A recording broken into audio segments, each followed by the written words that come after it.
kita mau dipenuhi Roh Kudus, kalau kita mau merasakan kuasa daripada Roh Kudus, berarti saya dan saudara harus belajar, harus berjuang dengan sungguh-sungguh untuk mengikatkan diri dengan Tuhan. Dikatakan begini, waktu kita mengikatkan diri dengan Kristus, dengan Allah Bapa di sorga, maka secara otomatis kita juga terikat dengan Roh Kudus. Amin ya. Kalau kita tidak belajar mengejar Tuhan, mengejar hadirat Tuhan, mengejar pribadinya Tuhan, dapat dipastikan kita nggak bisa terima kuasa Roh Kudus. Tapi kita sungguh-sungguh mengejar hadirat Tuhan, kita berdoa kepada Tuhan, kita saat teduh kepada Tuhan, kita baca firman Tuhan, kita kerjakan firman Tuhan dengan sungguh-sungguh setiap hari dan setiap hari ada kehausan dan kerinduan. Kita mengikatkan diri kepada Kristus. Alkitab katakan, maka kita pun akan terikat dengan Roh Kudus. Kita menjadi satu roh dengan Dia.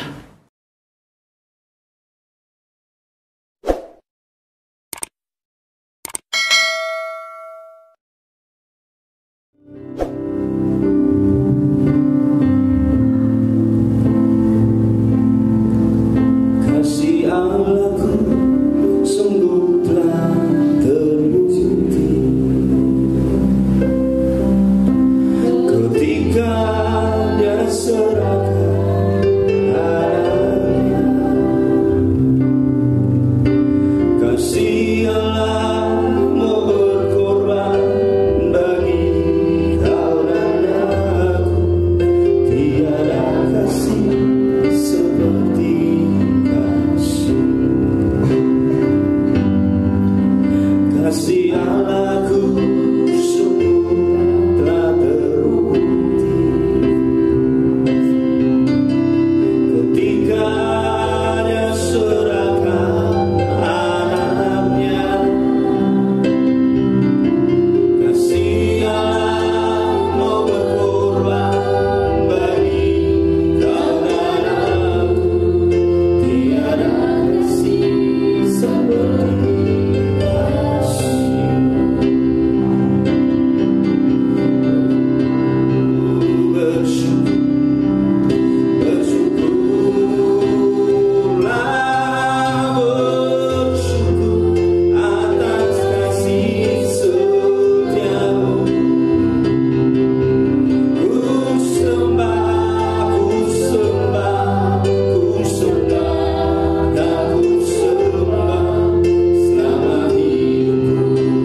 sekali lagi lebih sungguh-sungguh katakan dari awal, inilah rinduku kepadamu Tuhan.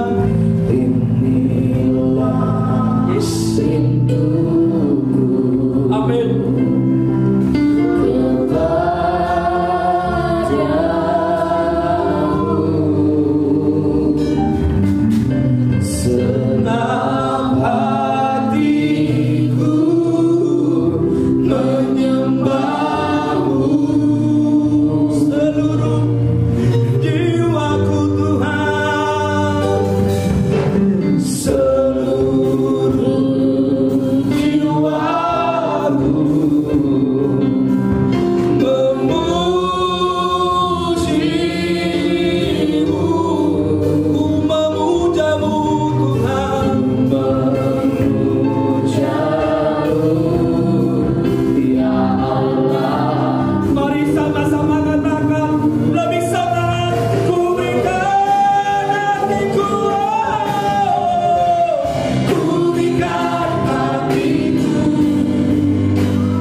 Haleluya.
merasakan hadirat-Mu Tuhan. Kami merasakan. Yes. Lebih lagi, angkat suaramu sungguh-sungguh, katakan penuh minggu Tuhan. Yes.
Shalom. Ada sukacita, amin. Ya, mari kita sama-sama berdoa dulu. Bapa kami yang baik Tuhan, terima kasih pada malam hari ini buat kebaikan-Mu, Tuhan, kasih-Mu Bapa. Biarlah hari ini kembali menikmati hadirat-Mu, kuasa-Mu, kemurahan-Mu dan kebaikan-Mu. Urapilah hamba-Mu, jamah kami semua dan segala kebaikan-Mu dan firman-Mu kami terima ya Tuhan dengan iman dan percaya. Terima kasih Tuhan, kami berdoa dan mengucap syukur. Kami sedang firman-Mu Tuhan di dalam nama Tuhan Yesus Kristus. Semua yang percaya bersama-sama kita katakan haleluya. Amin. Haleluya. Malam hari sama-sama kita firman Tuhan. Terima kasih buat kesempatan yang diberikan pada hari malam hari pada saya. Baik, mari sama-sama kita buka ke dalam Kisah Para Rasul pasal yang kedua. Kita akan baca bersama-sama ayat 1 sampai dengan ayat yang keempat. Yang dapat katakan amin. Amin. Kisah Rasul pasal yang kedua ayat 1 sampai 4 kita baca bersama-sama. 2, 3, ya. Ketika tiba hari Pentakosta, semua orang percaya berkumpul di satu tempat. Tiba-tiba turunlah dari langit suatu bunyi seperti tiupan angin keras yang memenuhi seluruh rumah di mana mereka duduk. Dan tampaklah kepada mereka lidah-lidah seperti nyala api yang bertebaran dan hingga pada mereka masing-masing. Maka penuhlah mereka dengan Roh Kudus. Lalu mereka mulai berkata-kata dalam bahasa-bahasa lain seperti yang diberikan oleh Roh itu kepada mereka untuk mengatakannya. Amin.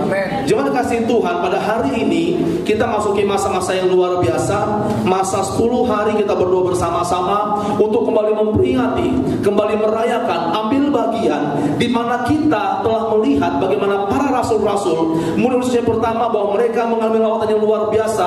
Waktu mereka kumpul bersama-sama, berdoa bersama-sama, memuji Tuhan bersama-sama. Amin. Dan saya percaya hal yang baik itu pada malam hari ini boleh sama-sama kita melihat bersama-sama. Waktu kita berdoa bersama-sama, kita memuji Tuhan. Saya percaya ada anugerah Tuhan, ada Roh Kudus Tuhan yang Tuhan curahkan. Amin. Kalau kita baca dalam kitab, dalam perjanjian lama, Roh Kudus ada begitu banyak aktivitasnya yang dikerjakan oleh Tuhan. Yang pertama kita bisa melihat bagaimana Roh Kudus Tuhan itu bekerja bersama-sama dengan Tuhan waktu dalam masa penciptaan. Setelah itu Roh Kudus bekerja lagi bagaimana caranya? Waktu masa memilih orang-orang, nabi-nabi, baik pada imam-imam, baik pada raja-raja untuk ditempatkan di bangsa Israel. Dan sampai pada hari itu kita belajar bersama-sama dalam perjanjian baru bahwa Roh Kudus bekerja untuk mengabarkan banyak Injil. Ada banyak gereja-gereja dibangun, ada banyak orang-orang yang percaya menerima Yesus, melihat kepada Tuhan dan mereka diberi Tuhan. Amin. Dan tidak hanya secara global, tetapi juga dalam pribadi kita masing-masing, hidup kita masing-masing juga ada pertolongan Tuhan, ada karya Roh Kudus. Ada 4 hal yang bisa kita rasakan bersama-sama ketika ada peranan Roh Kudus berbagi kita. Yang pertama, Roh Kudus itu hadir sebagai seorang penolong dalam kehidupan kita. Mari sama-sama kita lihat Yohanes pasal 14 ayat 16 dan ayat yang ke-17. Saya akan bacakan.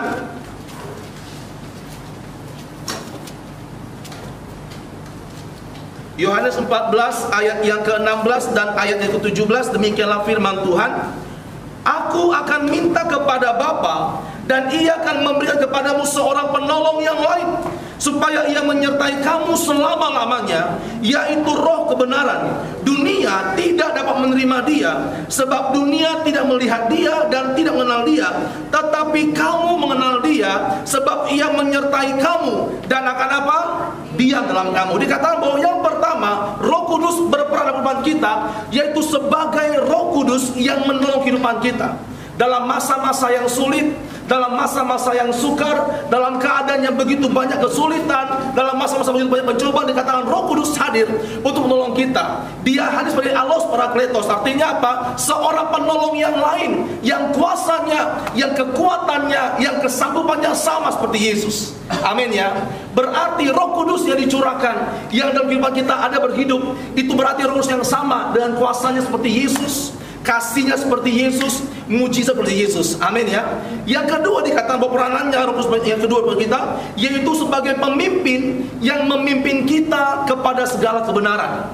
Mari sama-sama kita lihat lagi Yohanes pasal 16 ayat yang ke-13. Yohanes 16 ayat yang ke-13, bahwa peranan yang kedua, bahwa Roh Kudus sebagai pemimpin kita kepada kebenaran. Ayat yang ke-13 saya akan baca dengan firman Tuhan. Tetapi apabila Roh Kudus itu datang, yaitu roh kebenaran, ia akan memimpin kamu ke dalam seluruh kebenaran. Sebab ia tidak akan berkata-kata dari dirinya sendiri, tetapi segala sesuatu yang didengarnya itulah yang akan dikatakannya, dan ia akan memberitakan kepadamu hal-hal yang akan datang. Amin. Dikatakan bahwa Roh Kudus ini akan menuntun kita kepada segala kebenaran. Kalau mungkin dalam pekerjaan kita, dalam sekolah kita, pendidikan kita, ada hal-hal yang salah yang kita kerjakan, hal-hal yang tidak benar kita kerjakan, Alkitab berkata Roh Kudus akan hadir untuk membenarkan kita. Artinya apa? Menunjukkan manakah hal yang baik yang harus kita kerjakan. Amin ya. Supaya kita tidak lagi hidup dalam kebiasaan-kebiasaan kita yang lama. Itu peranan yang kedua. Peranan yang ketiga dikatakan bahwa Roh Kudus itu hadir sebagai penghibur dalam kehidupan kita. Sama-sama kita lihat Yohanes 16 ayat ke-7. Demikian firman Tuhan ayat ke-7. Namun benar yang kukatakan ini kepadamu adalah lebih berguna bagi kamu jika aku pergi, kata Yesus. Sebab jikalau aku tidak pergi, penghibur itu tidak akan datang kepadamu. Tapi jikalau aku pergi, aku akan mengutus dia kepada siapa? Kepadamu. Yang ketiga, Roh Kudus berperan kepada kita untuk menjadi penghibur kita. Amin ya. Kalau ada hal-hal yang sedih, menyakitkan hati kita, mintalah Roh Kudus, hiburkanlah hatiku. Amin ya. Roh Kudus, perbaharilah hatiku. Roh Kudus, biarlah damai sejahteramu dalam kehidupanku. Itu peran yang ketiga. Yang keempat selanjutnya, sebagai pemberi kuasa. Alkitab berkata, jika Roh Kudus turun kepada kamu, maka kamu mendapat kuasa. Amin ya. Dan kamu menjadi saksiku di seluruh Yudea dan Samaria dan sampai ke ujung bumi. Jemaat yang dikasihi Tuhan, yang keempat selanjutnya, Roh Kudus berperan untuk memberikan kuasa. Maka itu akan muncul dari tengah-tengah kita. Ada orang-orang yang bisa menyembuhkan orang sakit. Amin ya.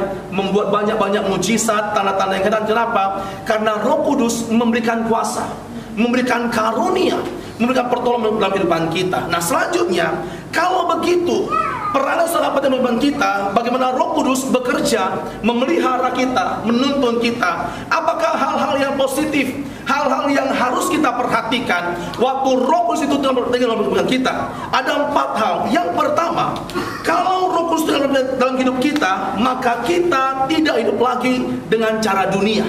Amin ya. Kalau hari ini kita berdoa, hidup kita dipenuhi dengan Roh Kudus, berarti hidup kita harus putus hubungan dengan cara-cara dunia. Tidak lagi sama dengan orang-orang dunia. Cara berpikirnya, cara bertutur katanya, cara tingkah lakunya sudah berbeda dengan orang-orang apa? Dunia. Mari sama-sama kita lihat Roma pasal 8 ayat yang ke-9. Tidak berhubungan dengan roh-roh dunia. Amin ya. Roma 8 ayat 9 saya akan bacakan. Demikianlah firman Tuhan, tetapi kamu tidak hidup dalam daging, melainkan di mana? Dalam roh. Jika memang roh Allah diam dalam kamu, tetapi jika orang tidak memiliki roh Kristus, ia bukan apa? Milik Kristus. Dikatakan di awal begini, tetapi kamu, saya dan saudara sekalian jemaat Tuhan kasih Tuhan, tidak hidup dalam daging, melainkan di dalam roh. Jika memang Roh Kudus itu, jika memang Roh Allah itu tinggal dalam hidup kita. Amin. Siapa yang percaya bahwa dalam hidupnya Roh Kudus belakang tangannya? Amin ya. Berarti dapat dipastikan hidup kita tidak lagi dengan cara-cara dunia. Amin ya. Alkitab jelas mengatakan waktu kita bersama dengan Roh Kudus, kita dituntun oleh Roh Kudus, kita dipimpin oleh Roh Kudus, maka cara hidup kita tidak lagi sama dengan orang-orang dunia. Waktu orang dunia melukai hati kita, tidak lagi membenci. Amin. Orang dunia melukai kita, tidak lagi mendendam. Ada orang yang menghina kita, yang mengejek kita, yang menjengkali kita, kita tidak lagi sakit hati. Amin ya. Kenapa? Karena sudah berbeda cara. Kalau orang dunia, mata ganti apa? Ganti mata. Tangan ganti tangan, kaki ganti kaki. Orang dunia enggak. Kalau ada yang minta bajumu, kasih apa? Kasih jubahmu. Kalau ada yang minta uangmu, kasih lebih pada dia. Artinya apa?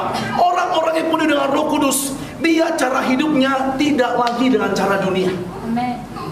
Amin ya. Jadi hari ini saya berkata dengan iman, saya berdiri di hadapan orang-orang yang berbeda. Amin. Orang-orang yang hidup dengan caranya Kristus. Apa saja contohnya cara-cara dunia? Mari sama-sama kita lihat Galatia pasal yang ke-5 ayat 19 sampai ayat yang ke-21. Inilah yang harus kita hindari. Galatia pasal yang kelima, saya akan bacakan ayat 19 sampai ayat yang ke-21.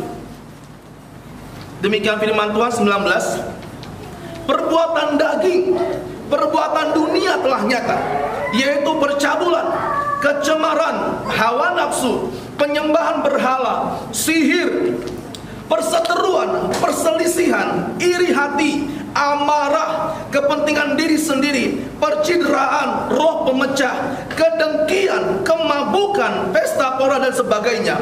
Terhadap semuanya itu kuperingatkan kamu, seperti yang telah kubuat dahulu, bahwa barang siapa melakukan hal-hal yang demikian, ia tidak akan mendapat apa? Bagian dalam kerajaan Allah. Dikatakan orang-orang yang hidup dengan cara-cara demikian.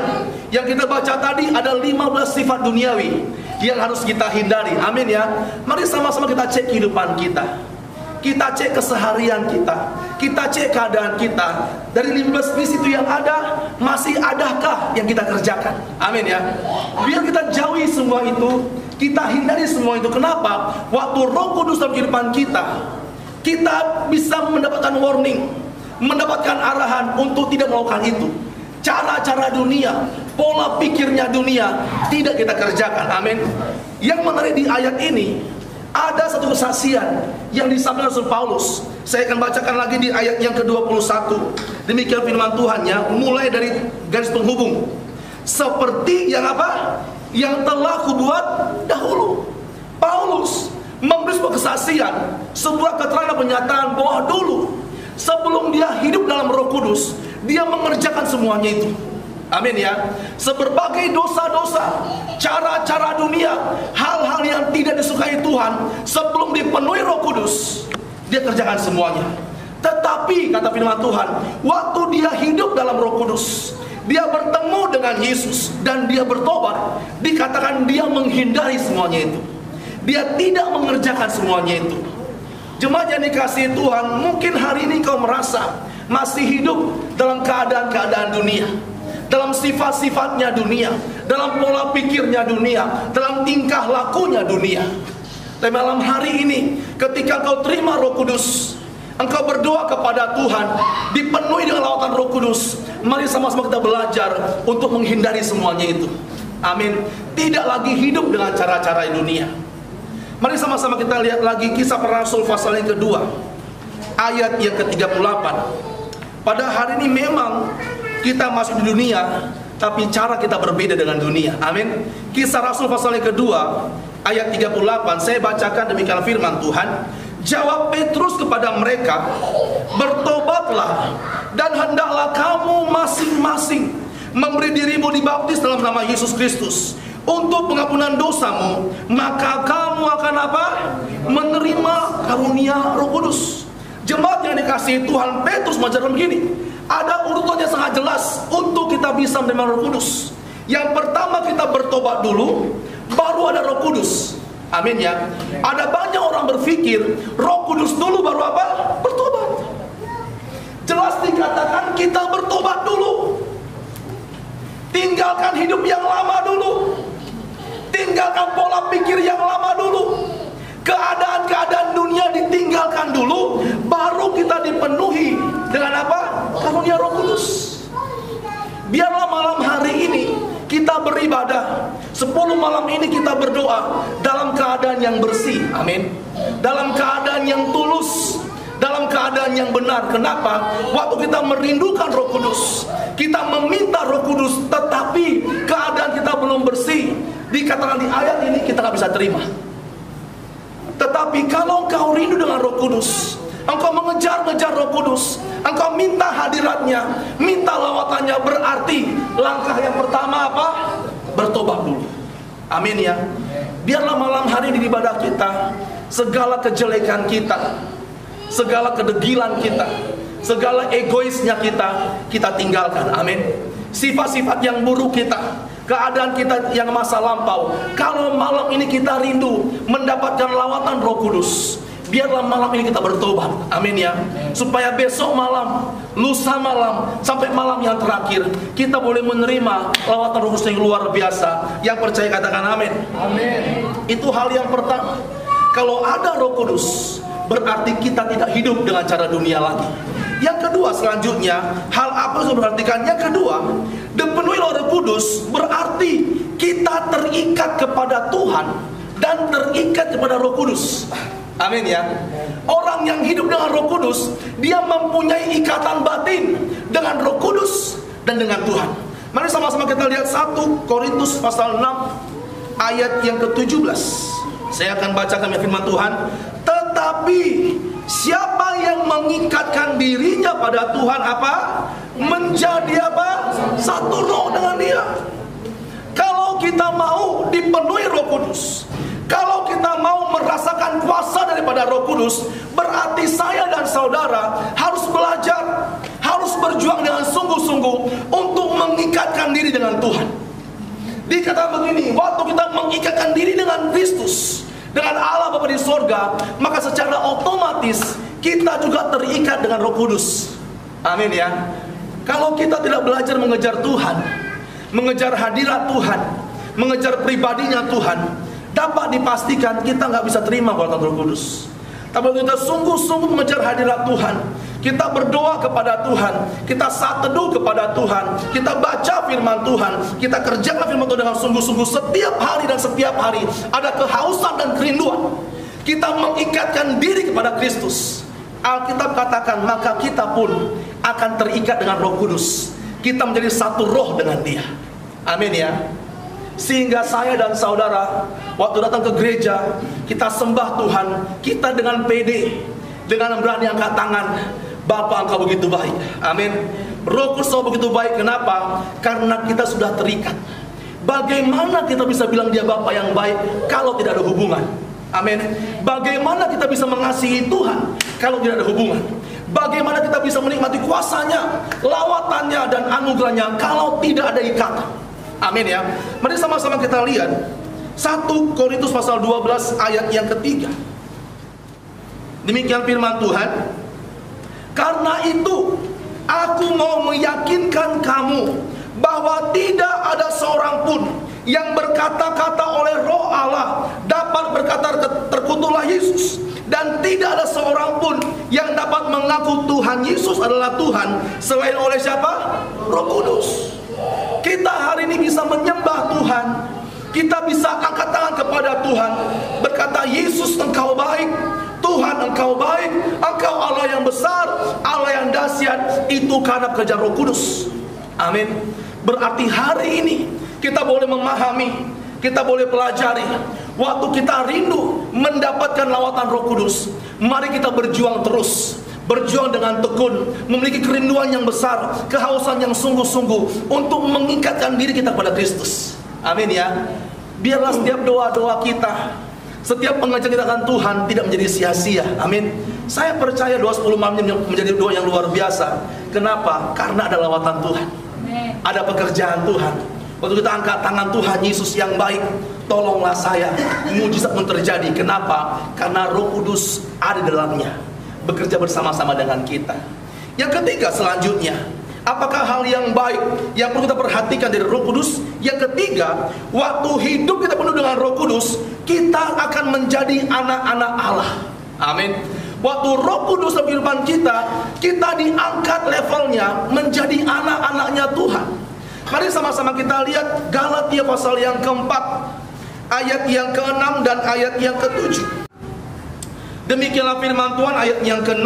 Dan karena kamu adalah anak, maka Allah telah menyuruh siapa? Roh anaknya dalam hati kita, yang berseru ya Aba, ya Bapa. 7. Jadi kamu bukan lagi apa? Hamba, melainkan anak. Jikalau kamu anak, maka kamu juga adalah apa? Ahli-ahli waris oleh Allah.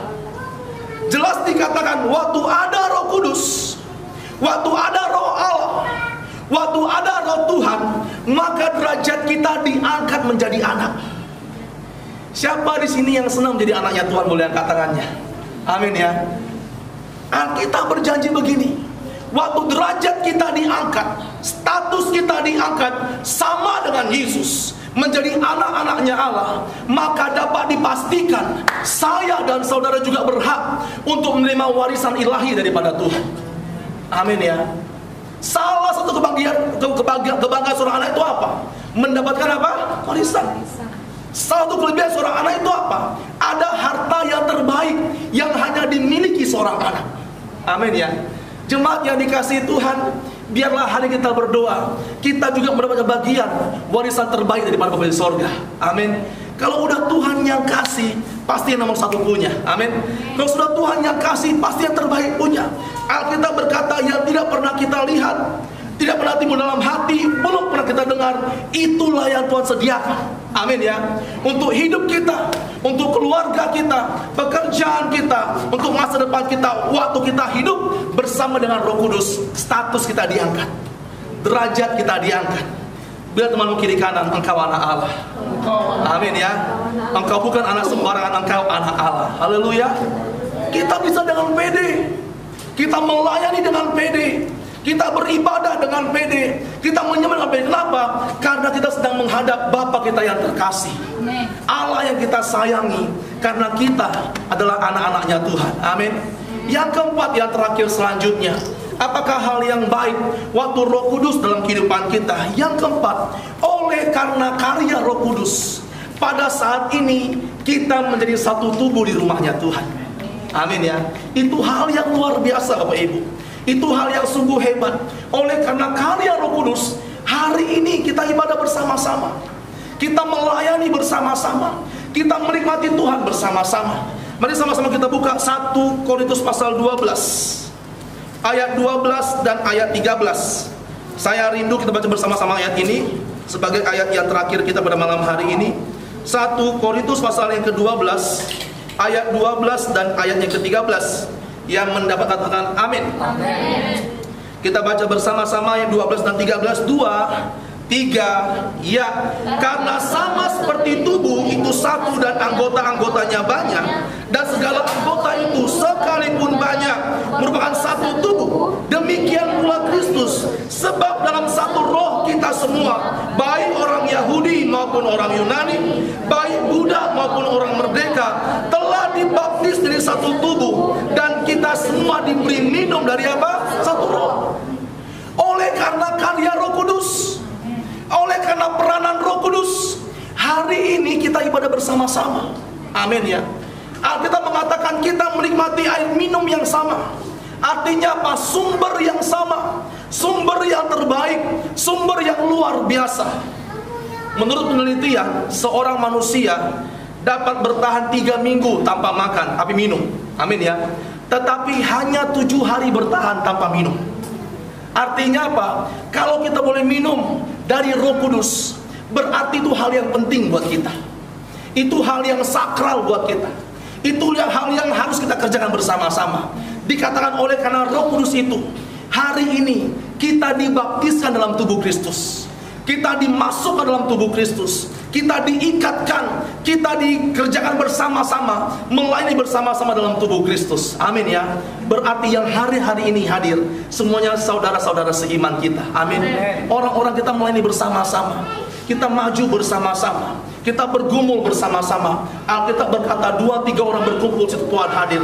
Apalagi malam hari ini, amin. Tuhan bersorak-sorai melihat kita, Tuhan bergirang-girang melihat kita. Dan malam hari ini saya percaya ada lawatan Roh Kudus, ada kasih Tuhan yang luar biasa, ada karya yang hebat yang menyertai kita.